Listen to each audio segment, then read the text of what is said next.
Gloire à Dieu.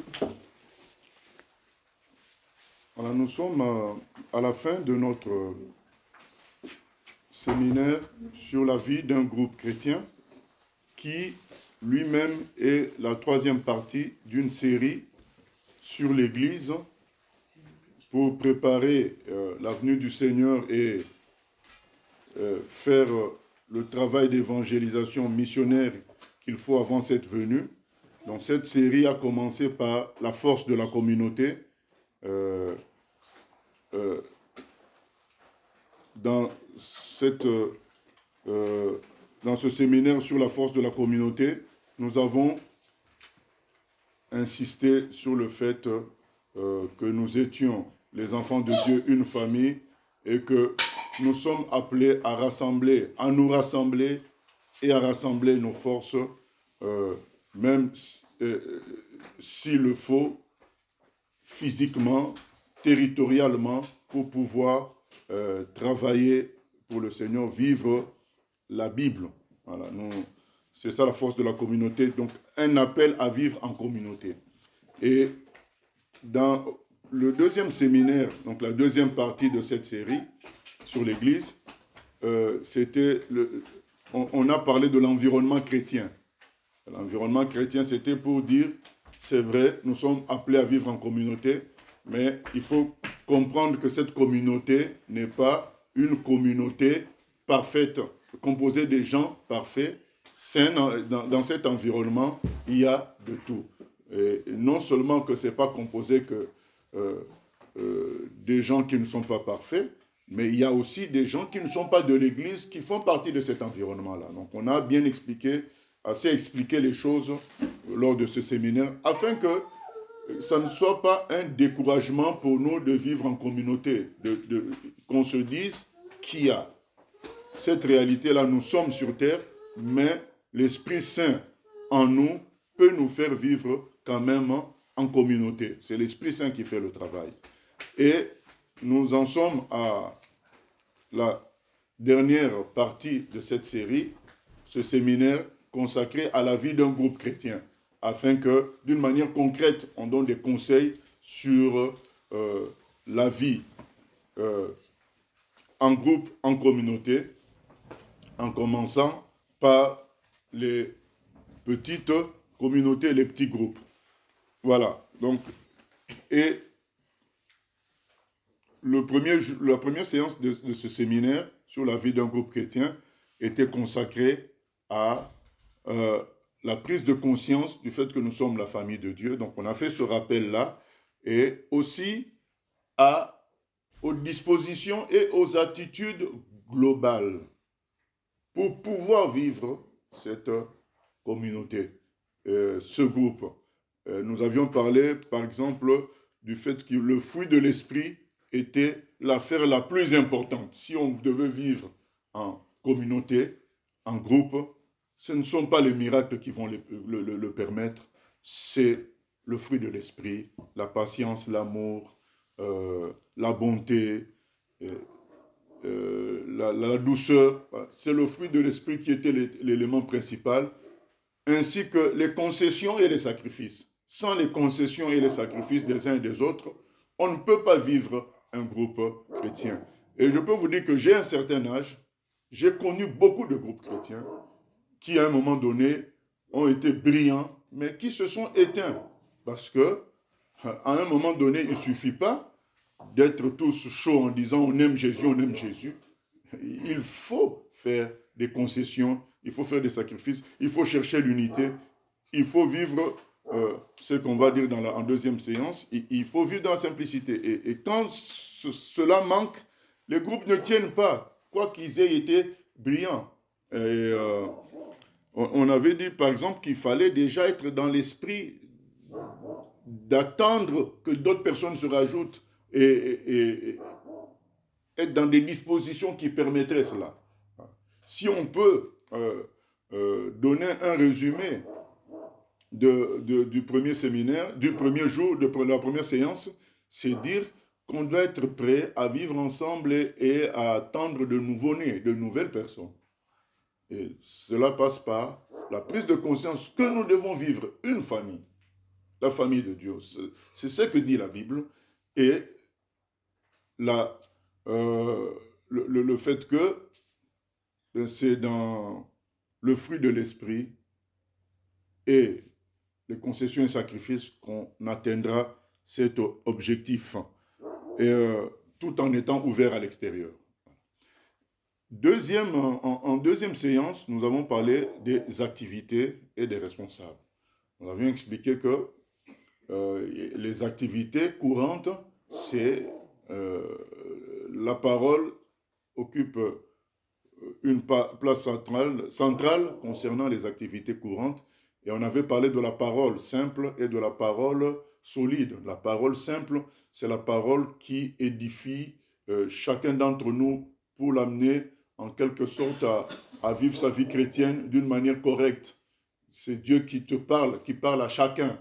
Voilà, ça c'est la parole simple que les uns et les autres peuvent donner et qu'on peut même obtenir juste en faisant une lecture de la Bible. Dans cette lecture-là, il y aura quelque chose pour chacun d'entre nous. Voilà.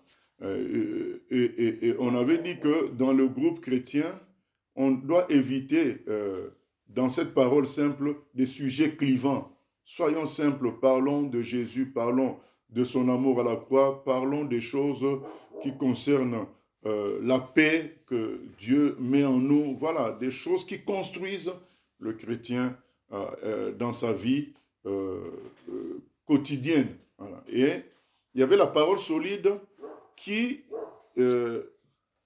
sont des enseignements, qui représentent des enseignements que les apôtres, les docteurs, les pasteurs, les évangélistes donnent parce qu'ils ont été oints pour cela, pour pouvoir construire les gens à être comme Jésus, à servir Jésus et à vaincre les contradicteurs. Donc ce sont des enseignements qui sont donnés par ces gens-là qui ont été oints par le Seigneur.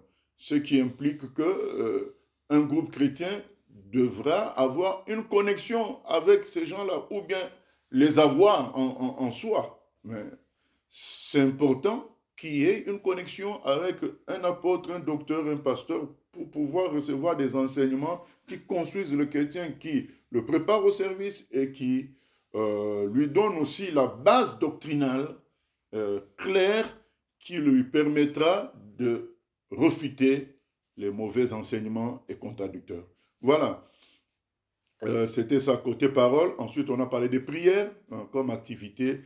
Toutes sortes de prières, on n'allait pas les énumérer. Il y a l'adoration, il y a la louange. Si on n'a rien à dire, on peut adorer, on peut louer. Et n'en parlons pas, l'intercession. Combien n'y a-t-il pas de sujets d'intercession dans ce monde? Il y a tellement de mauvaises choses qui se passent. Il y a tellement des attentes. Et il y a tellement de promesses dans la Bible. Donc même sans regarder les problèmes du monde, mais les promesses de la Bible, elles sont tellement merveilleuses que tout chrétien devrait chercher à les vivre. Et voilà, donc on a des sujets pour l'intercession.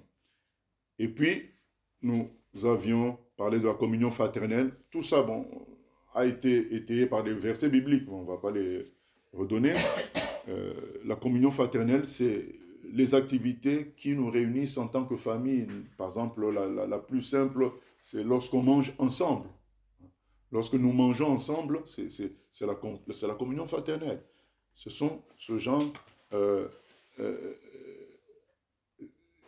ces activités-là, manger ensemble, faire certains projets de construction ensemble,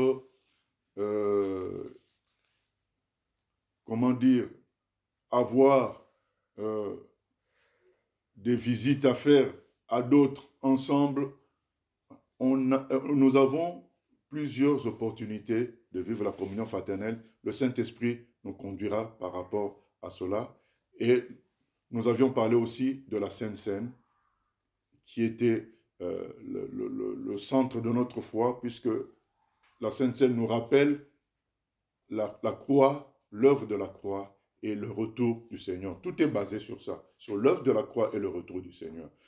Nous avons été sauvés à la croix, ressuscités avec Christ pour nous préparer et préparer le monde à son retour. Voilà, c'est ça la Sainte Seine. Il faut que nous nous en rappelions tout le temps, parce que sinon, nous sortons du schéma de Dieu. Et ça, c'était la deuxième séance. Nous avions aussi parlé des responsables.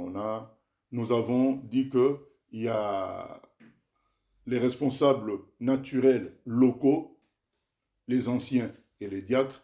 Ce n'est pas le titre qui compte, hein. C'est le travail qui compte. Le travail mais on est obligé d'utiliser un titre pour décrire le travail. Le travail d'un ancien, c'est le travail de berger, le travail de papa pour le troupeau.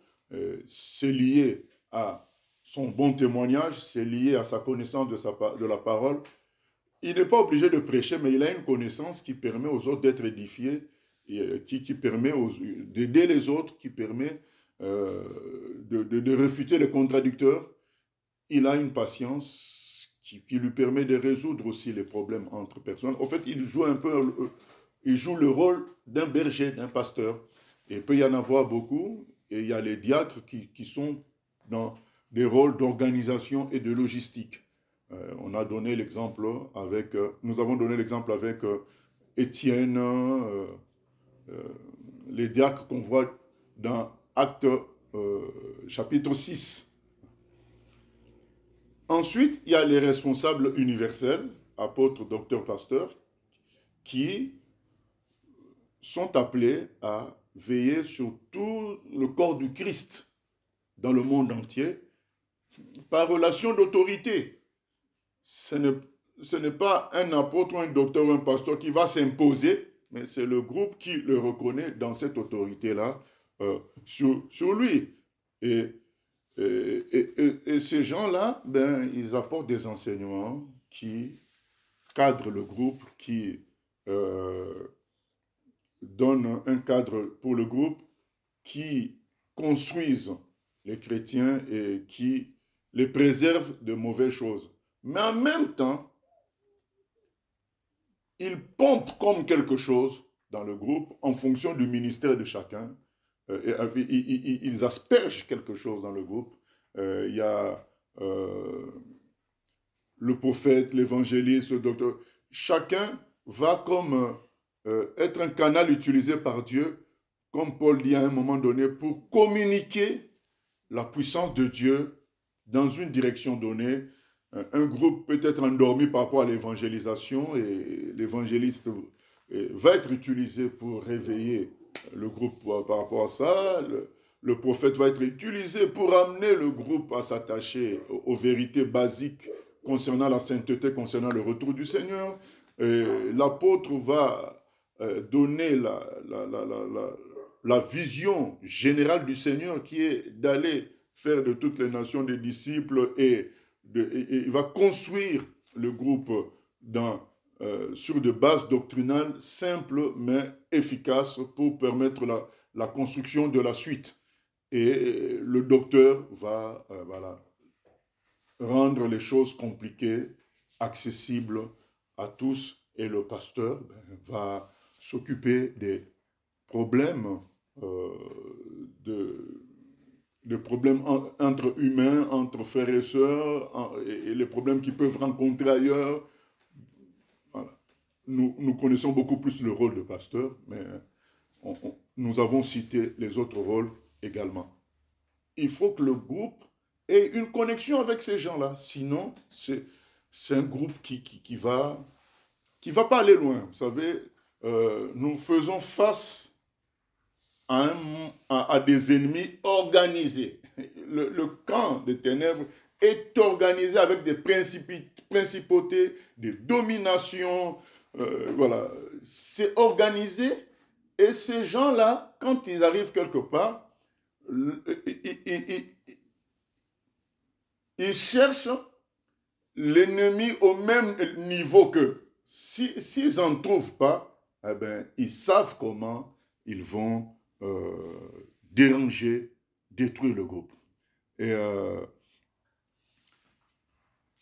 par exemple,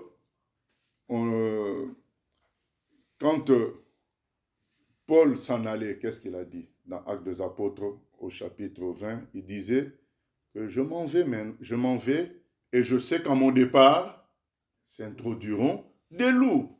Mais pourquoi ces gens-là ne pouvaient pas agir quand Paul était là?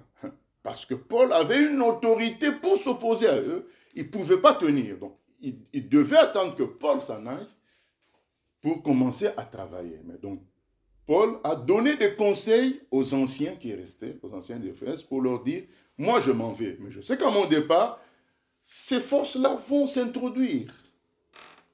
Mais voilà comment vous devez vous comporter.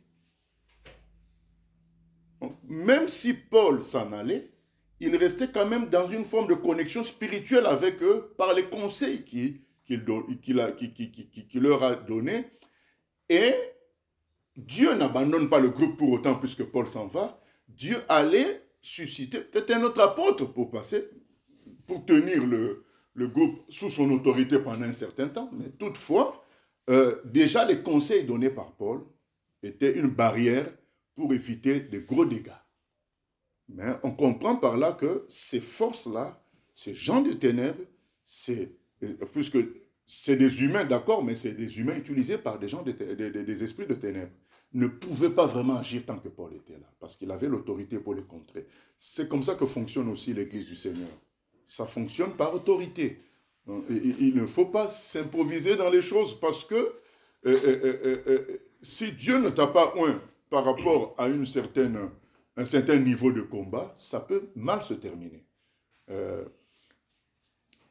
Maintenant, nous passons à la troisième séance d'aujourd'hui, c'est le projet missionnaire d'évangélisation et de mission. Voilà, c'est ça la troisième séance, projet d'évangélisation et de mission.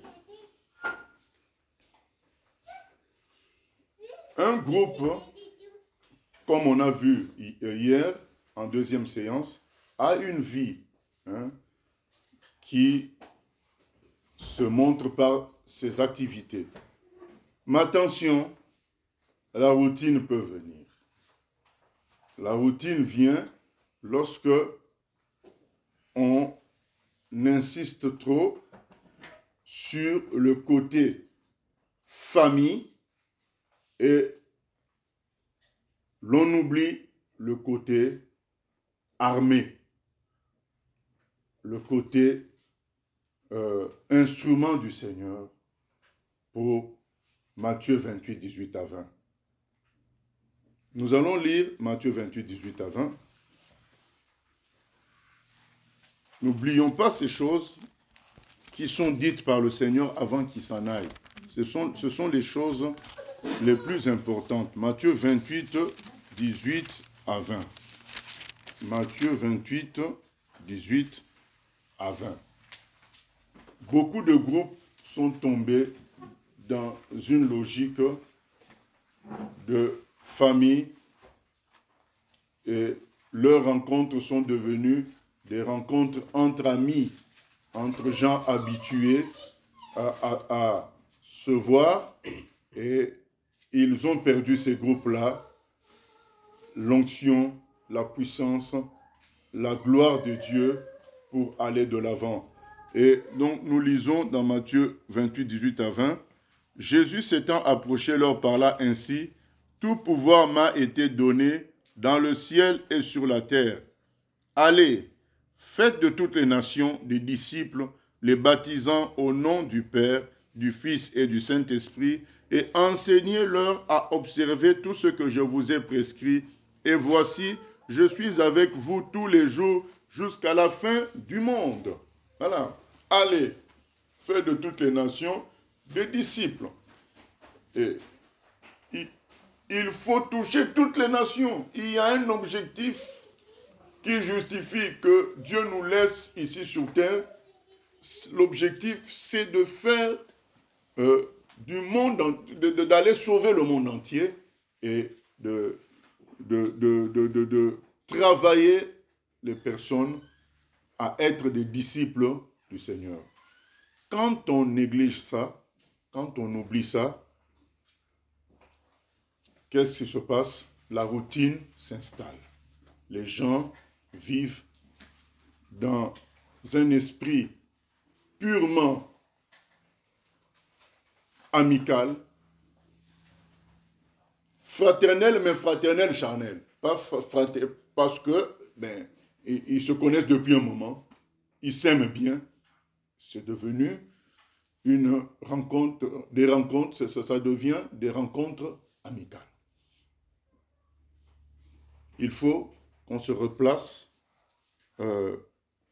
sur Matthieu 28, 18 à 20. Donc du coup, chaque groupe devrait penser premièrement à la formation des uns et des autres. C'est écrit, il est écrit, enseignez-leur à observer tout ce que je vous ai prescrit. Donc il faut qu'il y ait des ministres de la parole qui fassent un travail auprès des éléments du groupe de formation par rapport à la parole, d'une manière assez solide, d'une manière assez structurée pour la suite. Nous ne pouvons pas rester que dans un domaine de communion fraternelle. Il y a le monde entier à sauver. Et nous lisons dans 2 Timothée 2.2 pour appuyer ce que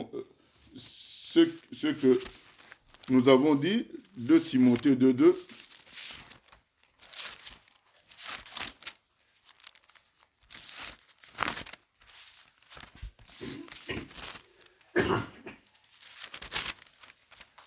Timothée 2.2. Et ce que tu as entendu de moi en présence de beaucoup de témoins, confie-le à des hommes fidèles qui soient capables de l'enseigner aussi à d'autres. Paul dit à Timothée, les choses que tu as entendues de moi, confie ces choses, confie ces enseignements à des hommes qui soient capables d'enseigner à d'autres. Donc dans chaque groupe, nous devons remarquer quelques personnes qui doivent passer par une formation structurée, solide, pour pouvoir transmettre à d'autres plus tard. Il faut qu'il y ait une transmission de la parole solide, de la parole doctrinale claire, afin que les groupes puissent subsister. Sinon, Satan vient détruire facilement, vient prendre le groupe, même l'amener dans une autre direction. D'où l'importance d'être attaché à des gens qui ont un appel confirmé, qui ont fait leurs preuves. Donc, Paul n'a pas dit à Timothée, écoute, attache-toi à la prière et puis c'est bon, dirige. Non, il lui a bien dit ce que tu as entendu chez moi. Parce que ce n'est pas quelque chose que... La parole de Dieu, aujourd'hui, elle est accessible avec la Bible. Mais attention, il est écrit dans Jean 14, 26, le Saint-Esprit vous enseignera. Ce n'est pas parce qu'on a une Bible qu'on va tout saisir. Chaque humain a besoin de l'enseignement du Saint-Esprit. Maintenant, le Saint-Esprit, comment il fonctionne? Il utilise en général les ministres de la parole pour former les autres. C'est important qu'un groupe soit connecté à un ministre de la parole pour que certaines personnes reçoivent une sorte de formation dans la parole et être efficaces dans la gestion du groupe. C'est très important. Il y a aussi la transmission d'autorité. Ça se passe comme ça. Les choses de Dieu, c'est une affaire d'autorité. Ce n'est pas comme à l'école où tu vas étudier et tu as un diplôme. Non, ce n'est pas ça. Ce n'est pas les études qui confèrent l'autorité. L'autorité, c'est spirituel. Et c'est le Saint-Esprit qui organise l'armée du Seigneur, qui a prévu comment un tel recevra l'autorité en passant par un tel autre. C'est comme ça. C'est comme comme lorsque nous sommes nés dans nos familles. C'est Dieu qui a voulu qu'on naisse et que chacun naisse dans telle ou telle autre famille. C'est comme ça. Penser faire comme chacun veut, c'est pas biblique.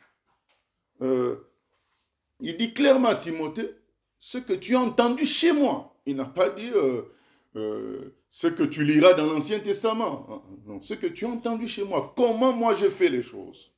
Comment moi j'ai conduit les choses. Fais pareil. Et amène d'autres à saisir ça et à faire pareil. Bien sûr, on sait que Paul, dans un autre endroit, il dit quoi? Il dit, soyez mes imitateurs comme je le suis de Christ. On veut, au contraire, on ne veut pas annuler Christ. Au contraire, c'est la structure de Christ qui est comme ça. Il est là, mais il demande à ce que c'est comme le sang vient du cœur, mais il passe par le bras pour atteindre le doigt. Le doigt ne peut pas dire, mais après tout, ce n'est pas le bras qui crée le sang. Hein. Moi, je vais me brancher directement au cœur. Mais quelle place il aura pour se brancher au cœur? Comment il va faire? Voilà, d'accord, on est d'accord. Nous sommes d'accord que c'est Jésus qui est la source de tout. D'ailleurs, c'est ce que nous prêchons. C'est Jésus qui est la source de tout. C'est le modèle parfait qu'il faut suivre. Mais attention, Jésus fonctionne dans un système de ramification. Donc, il ne faut pas, dans une logique orgueilleuse ou d'indépendance humaine, d'autonomie humaine, que quelqu'un se dise, ah ben tiens, moi je me branche à Jésus directement. C'est Jésus qui décide comment tu te branches à lui. C'est pas toi qui décides comment tu te branches à Jésus. Tu as toujours Jésus comme modèle parfait. Mais attention, il a décidé de passer par un chemin pour t'atteindre, pour certaines choses. Il faut que tu acceptes ce processus-là. D'où vraiment ce rappel à être branché à un ministre de la parole pour que le processus d'autorité, le processus de transmission de la prédication, de la parole, puisse se faire. Parce que tant de groupes ont été tués par Satan, parce que les gens pensaient que c'était comme une histoire d'école, je vais apprendre en allant gauche à droite et puis je vais faire les choses. Non, c'est Dieu qui oint, c'est Dieu qui appelle, c'est Dieu qui structure les choses. Il faut plutôt chercher sa face pour savoir par quelle autorité, par quel ministre de la parole on doit être encadré pour arriver à faire soi-même son appel. Voilà le premier point que je voulais souligner. Une certaine formation, je ne dis pas forcément que les gens fassent des écoles bibliques, mais qu'il y ait une certaine transmission de la parole, de la manière de présenter la parole et de l'autorité également. C'est important. C'est important. Les choses de Dieu marchent par autorité. C'est pas du hasard. Les gens se trompent beaucoup sur ces choses-là. Et parfois, ils sont étonnés de voir des destructions de groupes, des destructions de entre guillemets, serviteurs de Dieu. Mais en réalité, la plupart de ces destructions viennent du fait qu'il n'y a pas eu le respect de la ramification du Seigneur. Juste ça. Vous savez, il y a un monsieur qui avait dit, mais pas un monsieur, il y a des démons qui avaient dit, nous connaissons Paul, nous connaissons Jésus, mais vous, qui êtes-vous? Ils ont dit aux gens qui faisaient la délivrance. Ils ont dit, mais vous, là, vous êtes qui? Les démons, ils leur ont dit, nous connaissons Paul, nous connaissons Jésus, mais vous, on ne vous connaît pas. On ne vous reconnaît pas dans l'autorité de nous chasser. Ah, les démons étaient clairs. Les choses de Dieu marchent comme ça. Et les démons savent qui Dieu a mandaté pour les enlever. Ils le savent. Et quand cette personne vient là, ils ne vont pas dire cette personne est venue. Ils vont dire Jésus ne veut plus de nous. Ils vont savoir, ils voient, c'est comme si la personne avait comme une sorte de papier qui lui dit voilà le papier de Dieu pour vous chasser. Mais la personne ne sait même pas elle-même. Mais les démons voient ce papier-là. Du coup, quand la personne dit vous partez, les démons s'en vont. Parce qu'ils ont vu le papier de Jésus sur cette personne-là. Je me souviens d'une histoire pendant le réveil en Indonésie. Les bien-aimés avaient été envoyés dans un village. un village composé que de magiciens, avec le chef du village qui était le plus grand de tous. Et le Saint-Esprit les a réveillés un jour pour dire, maintenant l'objectif missionnaire, ce village-là. Hein, c'est important de comprendre que le groupe n'est pas là pour rester que groupe, mais il est là pour servir au travail général d'évangélisation et de mission. Donc, on ne doit pas rester, certains s'en accaparent, ça devient comme leur groupe, une tribu qu'on gère, un clan, mais non. Alors, à un moment donné, le Saint-Esprit dit aux responsables, vous allez dans tel endroit, dans tel village, et vous transformez ce village. Ils arrivent, ils parlent aux gens du village qui leur disent, qui leur répondent, mais nous, on n'a pas besoin de votre Jésus, nous on est des grands magiciens, on a nos pouvoirs. Les chrétiens leur ont dit, notamment au chef du village, j'ai oublié si c'était le chef du village lui-même, mais toujours est-il qu'ils les ont réunis tous au centre du village, ils disent, bon, on va se parler tous, nous allons nous parler tous au centre du village, ameuter tout le monde. Le chef du village est venu avec les autres, ils se sont retrouvés au centre du village et les chrétiens ont fait la prière suivante. Seigneur, c'est toi qui nous as envoyés dans ce lieu pour apporter ton salut. Nous savons que les démons mettent un obstacle à ce salut. Alors, nous commandons à tous les démons qui sont dans ce village de quitter ce village. Ils n'ont pas fait des prières de dire oh, on va jeûner 5 jours, 1000 jours. Non. Ils avaient l'autorité de Jésus. Ils sont partis appliquer cette autorité. Ils ont dit c'est toi qui nous as envoyés. Alors, en fonction de ça, nous disons aux démons qui sont dans ce village de quitter ce village. Et ils se sont assis, ils ont commencé à louer le Seigneur. Ils ont dit que cette phrase-là. Ils ont commencé à louer le Seigneur. Et puis, le chef du village a commencé à transpirer. Et il a dit, je veux me convertir à Jésus. Les chrétiens ont dit, mais pourquoi? Qu'est-ce qui t'est arrivé?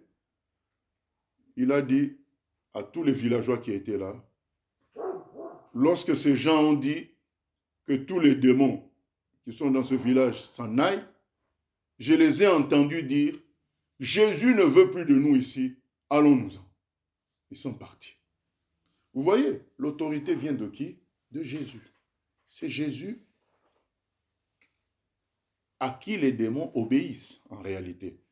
Mais Jésus utilise des humains en leur donnant ce mandat. Et les démons reconnaissent le mandat. Et ils fuient. Les choses de Dieu, c'est aussi une question d'autorité. Maintenant, j'ai déjà parlé de ça autrefois. Maintenant, n'importe qui attaque un chrétien, là, ce n'est pas une question d'autorité. Même si Satan t'attaque et que tu viens de te convertir aujourd'hui, tu as le dessus sur Satan. Tant que c'est défensif, tout chrétien a le dessus sur n'importe quelle puissance des ténèbres. Mais quand on est dans la mission, dans l'offensif, là, ça marche par autorité. Il faut en prendre conscience et ne pas mener une vie de groupe sans conscience de cela. Voilà, je passe du point de la formation au point d'évangélisation. Le groupe doit penser à toucher les gens de sa ville, toucher les gens des familles d'origine. Je répète, le danger d'un groupe, c'est de devenir une famille par lui-même et devenir, faire des activités de rencontre qui sont des activités amicales. Et nous devons toujours nous rappeler, Matthieu 28, 18 à 20, attention, Dieu nous a appelés pour faire de toutes les nations des disciples. Attention, il nous a dit, vous recevrez une puissance et vous serez mes témoins. Voilà. Nous devons nous rappeler toujours cela. Et le Saint-Esprit nous inspirera à travers la prière, à travers cette soif, les activités que nous mènerons d'évangélisation. Cependant, nous devons y penser et prier pour cela. Et même si nous ne sommes pas encore inspirés par rapport à ce qu'on doit faire, la prière est aussi puissante pour évangéliser. En parlant des gens au Seigneur, le Saint-Esprit a la capacité de toucher aussi les gens et de préparer les rencontres qui vont faciliter leur conversion. Il peut nous amener les gens. Amen. Il peut nous amener les gens. On a lu ça hier dans Acte 2,47. Le Saint-Esprit a ajouté chaque jour à l'Église ceux qui étaient sauvés. Il peut organiser les rencontres. D'où l'importance de la prière. Même si nous ne sommes pas encore inspirés sur des choses à faire, continuons à prier pour la ville, les membres de nos familles d'origine, voilà. Le voisinage, faisons ces prières. Ça fait partie de la stratégie d'évangélisation. L'évangélisation, ce n'est pas seulement les actions, c'est aussi, et même plus, la prière. Comme je parlais, je l'ai dit hier, je crois, à des bien-aimés qui font beaucoup de débats avec les musulmans, j'ai dit, attention, les débats ne sont pas tout. Le plus important, c'est la puissance de Dieu qui peut toucher le cœur, même avec une seule phrase. Apprenez à prier pour les âmes, comme c'est écrit dans 1 Timothée 2:1-2, avant toute chose, faites des prières. Donc les prières font partie de l'évangélisation. Le Saint-Esprit peut nous pousser à aller prier dans des endroits stratégiques dans la ville. Ou sans stratégie, mais à prier pour la ville, à marcher, à prier. J'ai dit sans stratégie, ou sans parler d'endroits stratégiques, mais à prier tout simplement dans la ville, pour les gens. La prière est très importante. Mais l'évangélisation, n'oublions pas cela. Sinon, le groupe va mourir. Bien sûr, nous ne devons pas forcer les gens. Nous devons faire attention à cela. Le but, ce n'est pas d'agrandir le groupe. Le but, c'est de jouer notre rôle. Nous pouvons jouer notre rôle et qu'un autre groupe futur puisse en récolter les fruits. Nous, on sème, on travaille, et un autre groupe qui viendra s'installer va en récolter les fruits. Parce que beaucoup disent, ah ben il faut que le groupe s'agrandisse. Non, c'est pas ça. Le groupe doit faire son travail. Il faut qu'il grandisse, pas s'agrandisse. Voilà. Le groupe doit grandir dans la stature de Christ, dans la volonté de Dieu, mais pas forcément grandir, chercher à ce qu'il grandisse en nombre. Mais il doit grandir, mais pas se dire, mais tiens, il faut que le nombre augmente. Non, on doit plutôt sauver les âmes. Si nous sauvons les âmes, ben le nombre aussi du groupe va augmenter.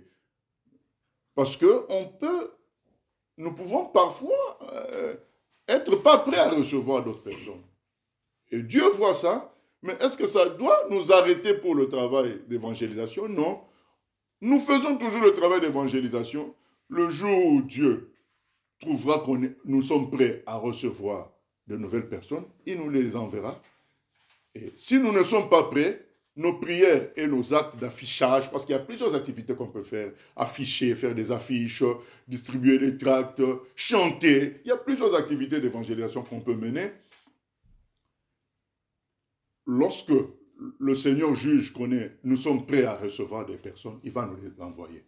Si juge nous ne sommes pas encore prêts, ben, il va prendre le fruit de tout ça et utiliser ça pour un autre groupe plus tard.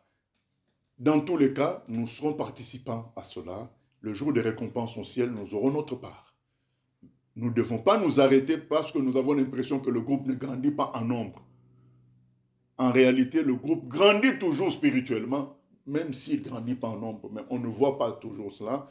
Nous ne voyons pas toujours cela parce que les choses de Dieu ne sont pas toujours visibles. C'est un appel à persévérer dans l'évangélisation, quel que soit le résultat. Et ensuite, il y a le côté missionnaire. Le côté missionnaire, c'est que dans tout groupe, il doit jaillir quelques personnes qui puissent être utilisées ailleurs pour multiplier le nombre de groupes ou ailleurs dans un cadre missionnaire. Aujourd'hui, il n'y a plus beaucoup de missionnaires parce que les gens pensent tellement à leur confort, pensent tellement à leur avenir humain, et ils sentent bien que la mission va compromettre leur avenir charnel. Et il n'y a pas beaucoup de missionnaires à notre époque parce que les gens aussi se sont réduits à une logique de salle. Donc on doit avoir une salle, faire quelque chose avec la salle. Mais non, le Seigneur a dit, allez, faites de toutes les nations des disciples. Des disciples. Et pourquoi nous disons formation, mais nous disons en même temps discipolat. Il faut qu'il y ait l'objectif de faire des disciples, pas d'agrandir le groupe en nombre. Un disciple peut accepter la mission du Seigneur, alors que le nombre n'accepte pas toujours la volonté de Dieu. Soyons prudents par rapport à cela. L'activité missionnaire doit être au fond de nous. Nous devons nous dire, il faut que notre groupe produise des missionnaires. Nous devons prier pour cela. Nous devons travailler à cela, notamment en se formant, en facilitant la formation des uns des autres d'une manière ou d'une autre. Le Saint-Esprit ouvrira des portes pour cela. Mais il faut que les gens soient formés pour pouvoir aller en mission. Il faut qu'il y ait le cœur, l'esprit missionnaire dans le groupe et non pas l'esprit de salle d'attente où le groupe va devenir une salle d'attente pour l'éternité. Non, non, non. Dans une salle d'attente, on ne fait rien du tout et on attend seulement de voir le médecin. C'est pas bon. Le groupe chrétien n'est pas une salle d'attente avant l'enlèvement. C'est une armée, c'est un bataillon, voilà. C'est une force, c'est une main que Dieu va utiliser pour faire des choses. Je répète, que l'on soit 2 ou 3. Que nous soyons 2 ou 3, Dieu peut nous utiliser. Le travail missionnaire, c'est capital. C'est capital. Le Seigneur le dit dans Matthieu 28, 18 à 20. Dans Acte 1, 8, il dit encore la même chose. Dans Luc 24, il dit qu'il faut que la repentance soit prêchée à toutes les nations. Après moi, relisez la fin du passage du Seigneur sur terre physiquement. Vous allez voir, il insiste sur le fait que sa parole puisse aller vers toutes les nations. Donc, il insiste sur la mission. On le voit dans Marc 16, il dit, allez prêcher la bonne nouvelle à toute la création. Dans Jean 20, puisque on m'a envoyé, moi aussi je vous envoie.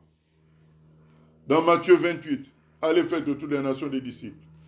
Dans Luc 24, il fallait que le Fils de Dieu souffre, meure, qu'il ressuscite le 3e jour, de sorte que la repentance soit prêchée à toutes les nations. Dans Acte 1, 8, au début, il rappelle cela. Dans Acte 2, le jour de la Pentecôte, quand l'Esprit descend, l'Esprit fait parler toutes les langues des gens qui étaient là. Symbole de l'évangélisation, de la mission dans le monde entier. Tout groupe doit être dans cette logique missionnaire. Ça permettra à ce qu'on facilite le travail, la paix des gens qui sont appelés.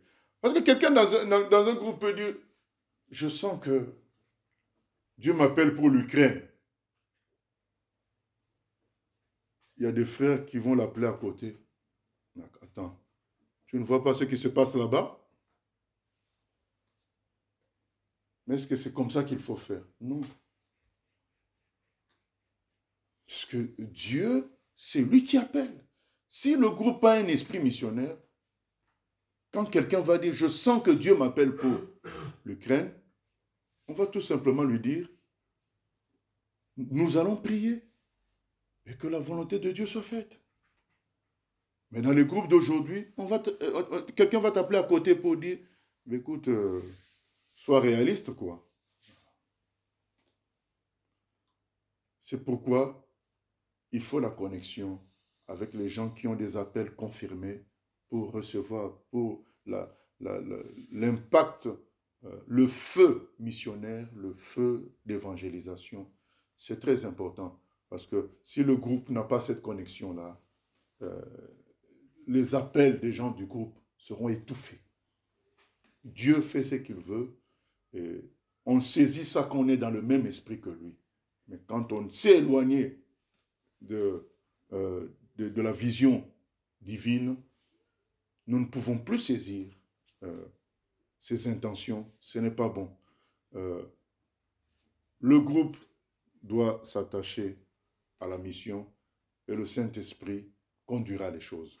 Voilà ce que je voulais dire pendant ces 3 séminaires. En résumé, l'Église, corps du Christ, doit se préparer au retour du Seigneur, pas dans une salle d'attente, mais en accomplissant les promesses et les instructions données par le Seigneur concernant l'Église famille. Et c'est dans ces conditions, quand cette condition-là est remplie, que cette Église peut jouer son rôle d'évangélisation, de mission dans le monde entier. Et comme le Seigneur dit, quand cet évangile sera prêché dans le monde entier, c'est là que viendra la fin. Mais il y a eu un recul de cet élan parce que les groupes chrétiens sont devenus des entreprises ou de lieux pour se faire une star dans quelque chose. Nous devons arrêter avec ça, revenir à la vision du Seigneur. Une famille pour toucher, sauver le monde entier et être entraîné avec ces gens-là dans l'enlèvement qui se prépare. Voilà. Que Dieu nous aide au nom de Jésus. Amen. Amen. Seigneur, nous venons prier pour le réveil et l'encadrement de ton Église selon ta parole, selon la vérité. Que ton esprit se saisisse de ces 3 séminaires pour bâtir des groupes, gérer les groupes à travers les responsables choisis, afin que la grande mission, la grande commission, comme disent les anglophones, s'accomplisse. Le grand appel, faire de toutes les nations des disciples, prêcher la bonne nouvelle à toute la création, prêcher la repentance au monde entier, de sorte que le dernier païen soit contacté et que toi, tu reviennes nous chercher. Aide-nous, Seigneur, à mettre de côté nos propres tendances charnelles pour te laisser être le berger de notre âme. Que nous acceptions d'être des moutons, des brebis, sous la conduite du Saint-Esprit, en ayant Jésus comme modèle principal et en acceptant les modèles intermédiaires que tu nous donnes pour nous construire et nous amener toujours plus près de toi. Merci pour ta présence et pour tout ce que tu vas faire. Nous nous reposons sur toi pour tout. Merci Jésus. Amen. Amen. Que Dieu nous bénisse.